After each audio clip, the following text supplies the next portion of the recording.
Mesdames et messieurs, bonsoir. Bienvenue dans le JT Soir sur Canal 3 Bénin à la une de l'actualité. Célébration du 65e anniversaire de l'indépendance du Bénin, tout comme Cotonou, plusieurs grandes villes du pays ont marqué l'événement dans le département du Zou. Abomey était le point de ralliement en présence du préfet. Le 1er août a été célébré de fort belle manière. On en parle dans un instant. On parlera également de cette séance d'orientation et d'information organisée au profit des nouveaux bacheliers de la commune de Kandi. C'est une initiative de l'Agence nationale pour la promotion de l'emploi.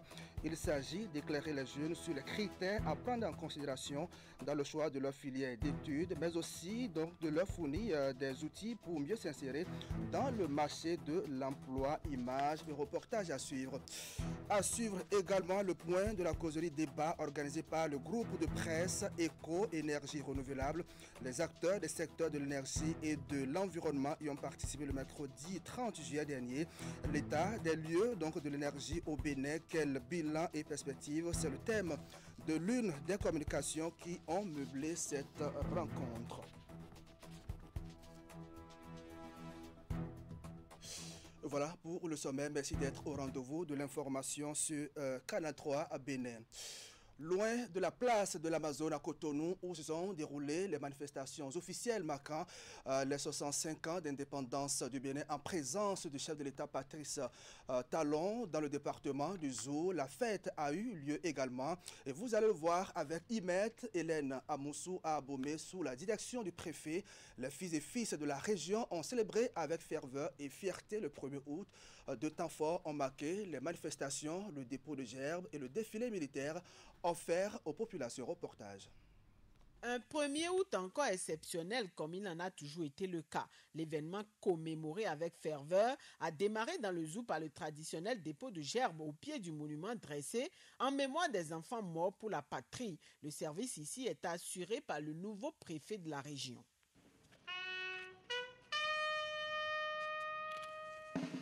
Ce premier acte de l'autorité a précédé le défilé organisé pour la circonstance. Sur les lieux avant la parade, les populations ont eu droit au discours du maire d'Abomey. Dans son adresse, Antoine Djedou a présenté un bilan non exhaustif des actions du conseil communal. Il a été suivi du préfet qui, lui, a mis un accent sur certaines réalisations du gouvernement. Nous avons fait du chemin. Des objectifs importants ont été atteints. La construction, la réfection et la réhabilitation d'une centaine de modules de salles de classe, la réalisation de travaux de construction et de réhabilitation de dispensaires, de maternités, d'espaces de sensibilisation dans l'ensemble des 9 formations sanitaires de la commune. Sous le leadership du président Patrice Talon, notre département a bénéficié de nombreuses avancées dans plusieurs secteurs, notamment dans le secteur des infrastructures socio-économiques et de l'aménagement du cadre de vie ou des travaux d'aménagement, de bitumage et d'asphaltage de 217,95 km ont été réalisés. Place a ensuite été faite au passage de quelques unités de défense et de sécurité présentes sur le territoire du département. Têtes couronnées, autorités politico-administratives, personnalités diverses, civiles et religieuses, de même que les populations sont massivement sorties pour suivre le spectacle offert par les différents pelotons. Cette procession des différentes unités de l'armée a été suivie de celles motorisées. Ces moments d'admiration et de fierté ont émerveillé bon nombre de citoyens. Il faut reconnaître que 65 ans, c'est beaucoup, mais c'est peu. Et dans les 5 dernières années, le maire a fait beaucoup de réalisations. Je suis reconnaissant pour les efforts qu'il a accomplis avec l'accompagnement du gouvernement. Et ce qui a été fait aujourd'hui à Abomey, dans le temps romain, montre que la fierté existe. Moi, j'ai voulu exceptionnellement venir à Abomey et rester parmi les miens. Après cette démonstration, le public et les autorités se sont retirés. Les festivités se sont poursuivies dans la ville ainsi que dans les ménages. Diverses manifestations sont aussi organisées pour égayer les populations. Et pour égayer ces populations, Kétou était également au rendez-vous de la célébration de la fête du 1er août. Et tout a été mis en place pour atteindre les objectifs. Vous allez voir, cette commune du département du Plateau a célébré le 65e anniversaire de l'indépendance du Bénin dans une ambiance à la fois solennelle et festive. Le maire Lucie Cessino a saisi l'occasion pour dresser le bilan de son action à la tête de la commune et récompenser par la même occasion les meilleurs élèves de son territoire, ceux-là même qui ont brillé au dernier les examens de fin d'année scolaire. Les précisions sont avec Emma Rodon. C'est par ce dépôt de gerbes au monument aux morts que les manifestations du 1er août ont été lancées à Kétou. Un hommage solennel rendu aux fils et filles de la commune tombés pour la patrie. Place ensuite à la ferveur populaire. Après le passage du peloton militaire, le défilé civil a déployé toute sa richesse. Associations de développement, groupements de femmes, écoles, corps de métier, groupes culturels et artistes, tous ont manifesté leur attachement à la nation et à leur commune sous les applaudissements d'un public nombreux. Prenant la parole, le maire Lucie Cessinou est revenu sur la portée historique de cette journée avant de dresser le bilan de 6 années d'action communale. Éducation, santé, électrification solaire, voirie, gouvernance locale, la commune de Kétou a enregistré des avancées notables soutenues par une synergie forte avec le gouvernement central. Dans le domaine de l'éducation et des infrastructures scolaires, la commune a procédé à la réalisation et à la construction de plusieurs modules de salles de classe dans les écoles primaires dans tous les arrondissements. La commune a procédé à la réhabilitation du centre de santé d'Adaklame, de ceux d'Iladji, de Pometa et de Kétou, ainsi que du logement de la sage-femme. En matière de voirie, d'assainissement et d'hydraulique, la commune a procédé à l'entretien des pistes rurales à travers la méthode IMO. De surcroît, d'importants travaux de pavage et de réhabilitation de voiries urbaines ont été réalisés à l'image de la rue allant du carrefour de la boulangerie à Asséna. Au-delà des efforts consentis par le conseil communal, la commune de Kétou a également bénéficié du soutien important du gouvernement. Il faut saluer la construction du terrain omnisport de Kétou qui offre désormais aux jeunes un cadre adéquat pour la pratique du sport et le développement des talents locaux. Dans le domaine de la mobilité et du désenclavement, des avancées majeures ont été enregistrées. En effet, la route Kétou-Idin-Igbodja-Savè, longue de 85,8 km, a été construite, tout comme la bretelle au mont Iladji Mosukagbe, à Yekotonia, qui s'étend sur 26,6 km.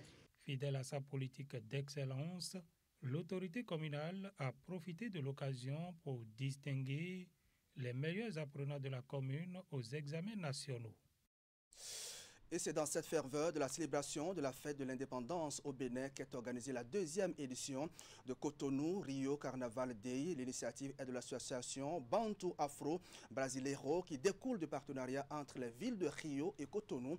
L'événement a eu lieu vendredi avec une marche rythmée de chants et danses sur une distance de 10 km de la place de l'Étoile Rouge au Palais des Congrès de Cotonou. L'initiative donc de 2025 a mis l'accent sur l'éco-citoyenneté.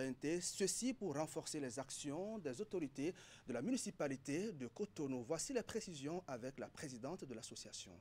On a apporté avec nous dans nos valises les rites, les danses, les chants, la langue, le culinaire et beaucoup de choses qui font que nous avons besoin de nous reconnecter dans l'autre sens, venir. Et quoi de mieux qu'un carnaval ? En termes d'innovation, on a eu le temps de regarder la ville de Cotonou, le dynamisme, etc.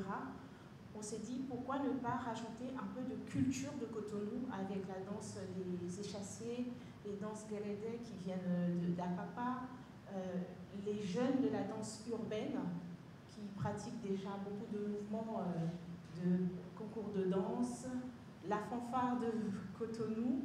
Donc on a vraiment eu envie de travailler avec les acteurs, artistes de la ville de Cotonou.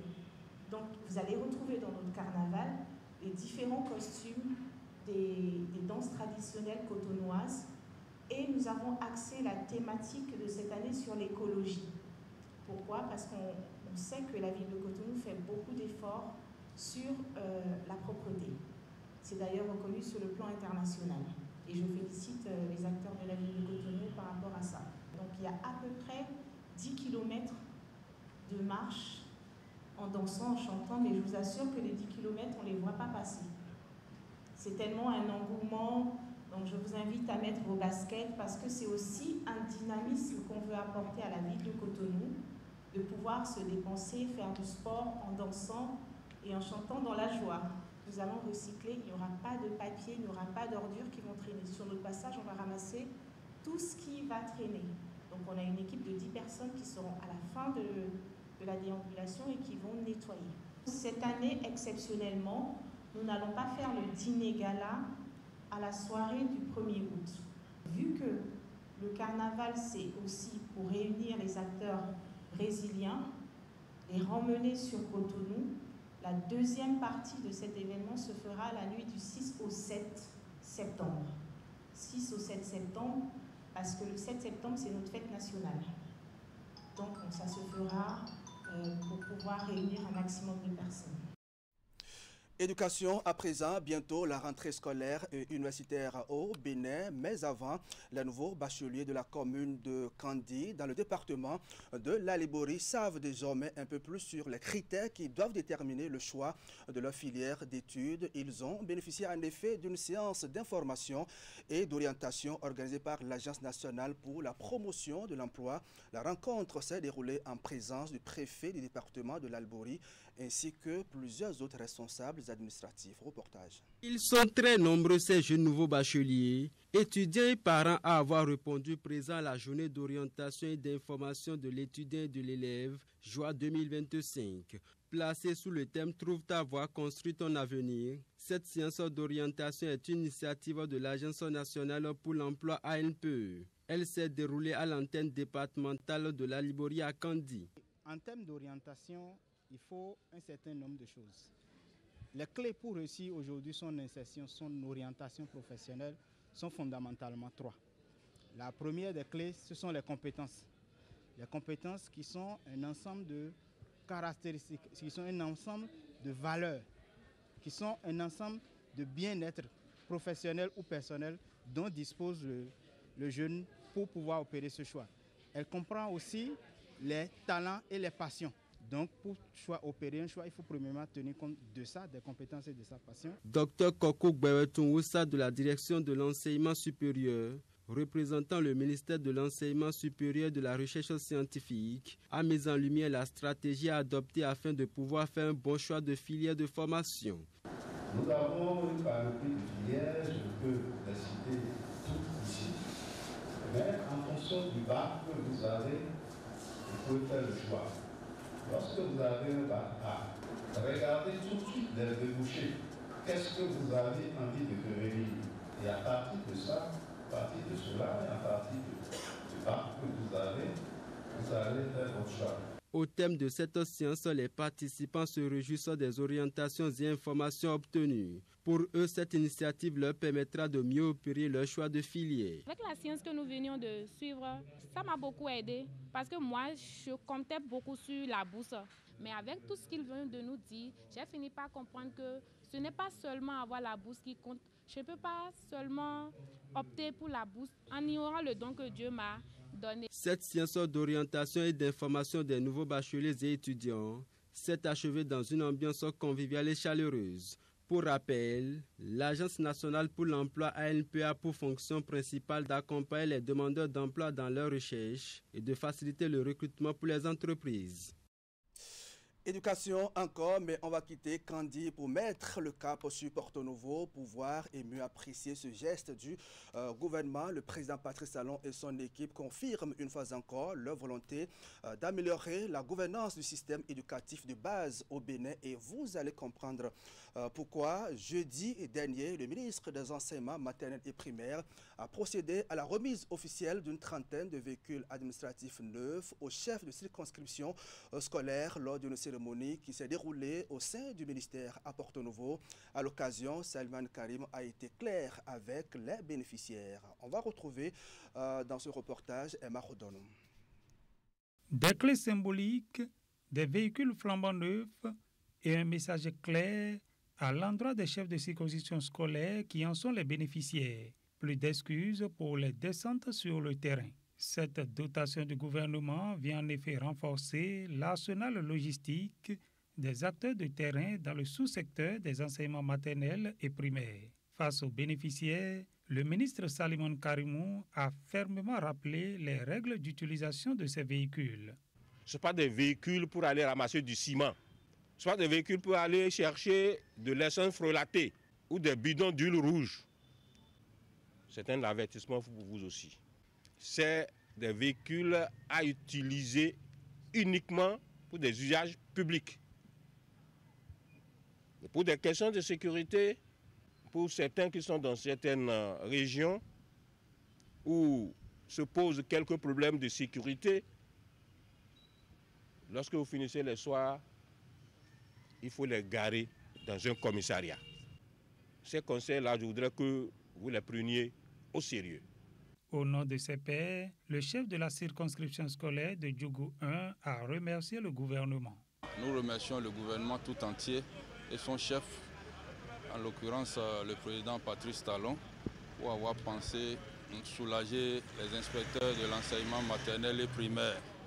Avec ces moyens, la qualité du travail va s'améliorer et les résultats seront encore plus perfectionnés par la grâce de Dieu. C'est des véhicules de service, comme l'a dit l'autorité tout à l'heure. On va faire des sorties avec des sorties pédagogiques, des visites, des inspections. Partout où on n'avait pas le courage et les moyens d'aller, on pourra aller facilement maintenant. Et ça nous permettra de couvrir toutes les circonscriptions, toutes les écoles. Par cette dotation, le gouvernement béninois poursuit sa politique de modernisation de l'administration éducative. Avec des moyens accrus, les inspecteurs et responsables locaux sont désormais mieux outillés pour assurer un meilleur encadrement pédagogique au service des apprenants. Dans le reste de l'actualité, pour le compte de cette édition, les femmes professionnelles du secteur de l'énergie ont bénéficié d'une séance de renforcement des capacités. Objectif leur donner plus d'éléments afin qu'elles soient beaucoup plus opérationnelles dans leurs fonctions respectives. L'atelier de formation organisé jeudi dernier s'inscrit dans le cadre de la mise en œuvre du document du quota genre du ministère de l'énergie, de l'eau et des mines et de la politique d'objectifs genre de la Société béninoise d'énergie électrique, un rendez-vous d'échange qui a permis à ces femmes d'être mieux outillées sur la gestion de carrière. On va faire le point avec Jules Echo. Cette formation rassemble des dizaines de professionnels issus du secteur de l'énergie autour d'un thème central, la gestion des carrières et le bien-être professionnel. Un atelier dont l'objectif est d'offrir aux participantes des outils concrets pour mieux orienter leur parcours professionnel tout en favorisant un équilibre de vie sain et durable. Vous êtes des piliers essentiels de notre entreprise, de notre secteur, et il est impératif que nous vous soutenions dans votre développement professionnel. La gestion des carrières est un enjeu crucial, non seulement pour votre épanouissement personnel, mais également pour la performance globale de toutes les structures du secteur. Et il est donc de notre devoir de créer un environnement inclusif et propice à votre réussite. Au niveau de la SBE, sur un peu plus de 2000 employés, nous avons à peine 397 femmes, ce qui montre que nous avons encore du chemin à faire pour inciter les femmes à intégrer le secteur de l'énergie. Le projet assorti de cette session de formation est le projet d'augmentation de l'accès à l'électricité.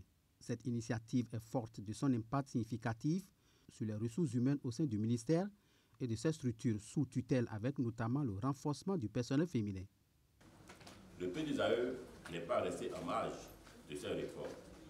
Il vise essentiellement à augmenter l'accessibilité à l'énergie tout en tenant compte des disparités de genre qui persistent. Ceci s'est traduit par le raccordement de 150 000 ménages, dont 25% dirigés par des femmes, et 1000 entreprises, dont 20% dirigées par des femmes également.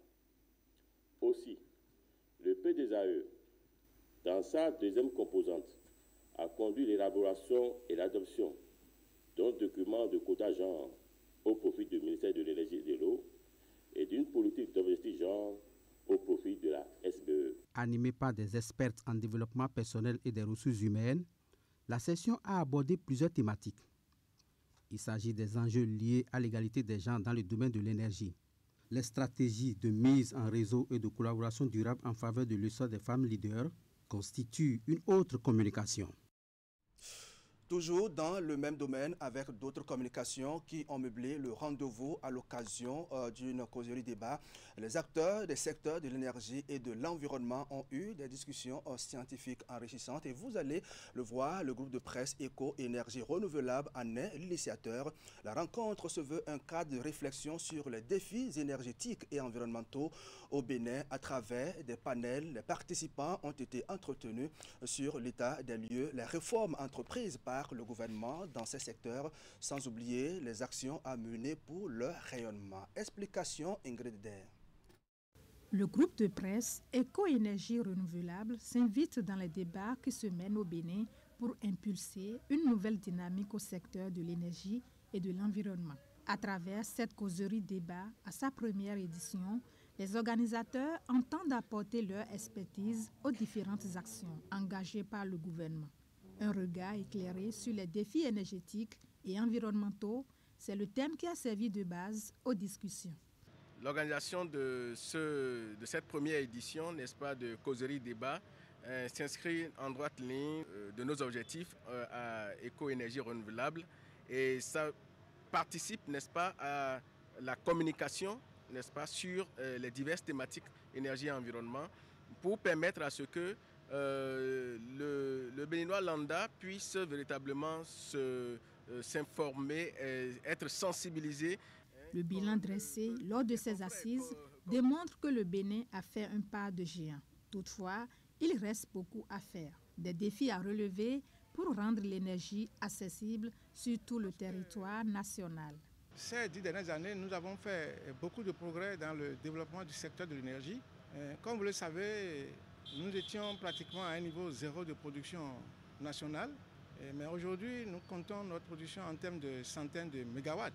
Même si ce n'est pas suffisant, il y a beaucoup de projets en cours.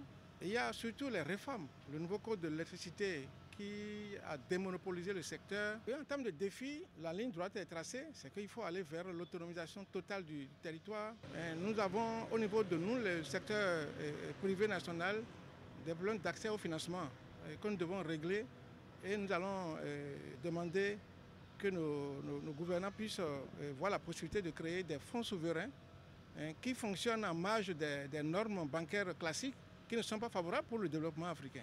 Outre le thème principal, 2 thématiques ont retenu l'attention de l'assistance. La première est intitulée « L'état de l'énergie au Bénin, quel bilan et quelle perspective ?» Quant à la seconde, elle est axée sur « Environnement et développement durable au Bénin, agit aujourd'hui pour demain, 65 ans après l'indépendance. » Dernier sujet, avant de prendre congé de vous, on va faire le point du processus d'unification initié depuis février 2025 au sein de l'Église du christianisme céleste, conformément à sa feuille de route. Le Conseil supérieur de transition mis en place depuis quelques mois a tenu sa 3e session ordinaire. C'était du 23 au 31 juillet 2025 sous la présidence de son coordonnateur général. 3 commissions ont dirigé les travaux au cours desquels les membres du Conseil ont convenu de l'adoption de plusieurs avant-projets et de recommandations fondamentales déterminantes dans le processus d'unification. Voici quelques précisions de cette session au micro de Vigile Rodayon. À l'issue des travaux des 3 commissions, les membres du CST ont validé plusieurs documents structurants, à savoir l'avant-projet de constitution de l'Église céleste unifiée, l'avant-projet du règlement intérieur de l'Église, des recommandations majeures sur les textes fondamentaux, les cultes, la liturgie, ainsi que la gouvernance administrative et financière. L'avant-projet de constitution pose les fondements juridiques et doctrinaux de l'Église, tout en actualisant les statuts fondateurs déposés en 1956. Il définit les organes de gouvernance, les conditions d'adhésion, les structures territoriales et les modalités de succession pastorale. Le règlement intérieur renforce la structuration de l'Église en définissant les règles de fonctionnement administratif et spirituel, les rôles, les tenues sacerdotales harmonisées, ainsi que l'organisation hiérarchique depuis le siège mondial jusqu'aux paroisses. En matière de liturgie, des cultes et des rites, les travaux ont permis de valider l'harmonisation des pratiques, de l'uniformisation des grandes fêtes, ainsi qu'un calendrier liturgique commun. Sur le plan administratif et financier, le CST a défini une vision de gouvernance moderne fondée sur la transparence, la performance, la sécurité judiciaire et le respect des normes en matière de gestion administrative et financière. Parmi les mesures phares figurent l'inventaire du patrimoine ecclésial, l'unicité de caisse, la numérisation des processus, la création d'un fonds pour les œuvres sociales, la mise en place d'un système de rémunération pour les responsables spirituels, l'introduction des outils de gestion modernes dans le management de l'Église du christianisme céleste.